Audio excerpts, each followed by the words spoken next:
5 jam kemudian, Dharma zikir dengan kusuknya, diiringi suara air terjun siang itu.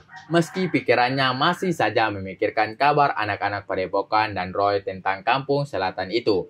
Ia baru saja menjemput istrinya jam 11 tadi di tempat pengajian Bu Haji Ito. Dan lagi-lagi ia terlihat lebih berkeringat dari biasanya, tepat setelah makan siang. Kembali menenangkan hatinya, meski pikirannya masih menunggu telepon dan kabar anak-anak yang sampai sekarang Iding pun belum memberi kabar. Mungkin sore pikirnya ia tetap menjalankan programnya, memejamkan mata dan berzikir. Dharma pulang berjalan kelelahan sambil menaruh sajadahnya yang basah di depan rumahnya. Ia terlihat kelelahan. Badannya basah, tapi ia merasa hangat, tidak kedinginan karena cuaca cukup panas hari ini. Malah ia merasa segar. Setiap kali cipratan air terjun itu membasahi ketika ia zikir tadi. Jam sudah menunjukkan pukul 4 sore dan ia hendak melakukan asar. Sambil mengecek HP-nya, belum ada satupun pesan atau telepon mengenai apa yang terjadi di kampung selatan itu. Tapi biasanya bila ada keributan besar otomatis satu kampung tahu karena kampungnya dan kampung selatan itu tak terlalu jauh, hanya berjarak 8 km. Nengsi menaruh bakul di belakangnya dan Dharma masih belum yakin apakah itu keringat atau memang cipratan air terjun yang membuat kulit tubuhnya mulus mengkilap. Ia terlihat kelelahan. Entah apa yang dipikirkan Dharma atau memang gara-gara zikir terlalu lama akhirnya ia menilai istrinya sekeseh itu. Yang dia terlihat lelah, bicaranya pun terlihat ngos-ngosan. Iya, wajahnya tadi dan rasanya tak ia kenali, seperti campur wewangian lembabnya. Gua itu pikirnya. Ia menaruh sajadah basah itu dan mencuci kaki dan tangannya untuk berwudu. Neneng hanya berpikir, kapan ini berakhir? Ia sendiri susah menjawabnya, malah merasa lebih sekeseh dari sebelumnya. Saat Dharma sudah selesai melaksanakan asar, ia mengambil tongkat bambu yang panjang yang terjatuh di rumahnya. Ada beberapa petani yang bersedia memborong kebun bambonya dan membayarnya dengan harga yang sepadan.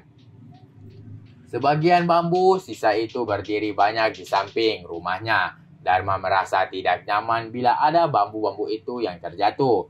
Ia berdirikan dan rapihkan bambu yang berdiri di samping rumahnya. Saat melihat Nengsi yang sedang masak, datang Mang Iding dari arah depan. Dharma begitu senang dan antusias saat melihat Mang Iding mengucap salam.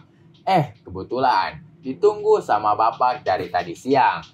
Kemana saja? Kenapa nggak kasih kabar? Baik Iding dan Roy tersenyum melihat kekhawatiran Dharma. Sengaja memang Roy memberitahu Iding dan anak-anak padepokan agar tak memberi kabar apa-apa dulu ke Pak Dharma. Di samping ia ingin berurusan dengan neneng tadi, ia juga ingin bicara. Baru selesai Pak, Alhamdulillah truk semen sudah bisa dibawa ke proyek, jawab Iding. Gimana ceritanya? Ribut nggak? Ketemu Ki Ideng nggak?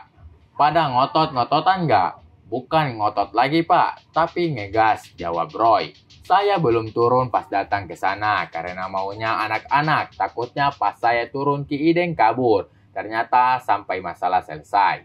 Ia ingat saat setelah ia selesai, wajah istrinya di mobil itu sampai jilbabnya pun kena. Roy turun dari mobil, sementara Nengsi sibuk merapikan penampilannya dan mengusapnya menggunakan tisu. Saat Roy turun dari mobil, semua anak-anak padepokan diam. Bagusnya anak-anak tunjukin taji, Pak. Jadi intinya, mereka itu menganggap gak pernah kebagian kue dari proyek itu, Pak. Padahal tadi udah dijelaskan kalau uang itu sudah dikumpulkan dan diberikan ke Pak Lurah, ucap Iding. Dharma tersenyum. Ia ingat zaman dulu, daerah kekuasaannya pasti menyetor ke dia tiap ada yang buka warung ataupun ruko. Terus gimana?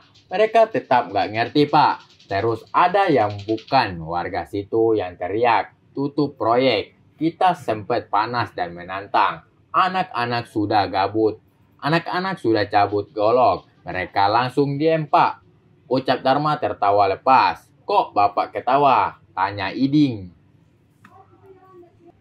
Enggak apa-apa. Kalian itu ngingetin masa lalu saya dulu. Terus sekarang gimana? Beres, Pak. Truk material sudah diantar ke proyek. Semen sudah diturunin. Barang mulai sekarang jelas dan aman. Gak bakal ada yang mengganggu. Sorenya kami makan mie ayam bareng-bareng di Mas Trisno. Ucap Roy terlihat senang. Dan yang paling kesal itu otaknya, Ki Ideng. Hati-hati, ia pasti menaruh dendam ke kalian. Ucapnya. Bener, Pak. Mereka semua yang kenal Kiai Basri malu kejadian ini mesti terjadi. Ia cuma 1-2 orang yang memprovokasi. Ya sudah, biarkan itu Ki Ideng kalau tidak ganggu kita lagi. Kalau dia mulai ganggu, kita cari dia sampai dapat. Oke guys, terima kasih telah tonton channel kami dan jangan lupa untuk menekan tombol like and subscribe agar kamu tidak ketinggalan novel-novel berikutnya. Bagi para jomblo, jangan sedih sebab kehidupan itu berawal dari jomblo. Dan jangan lupa bahagia.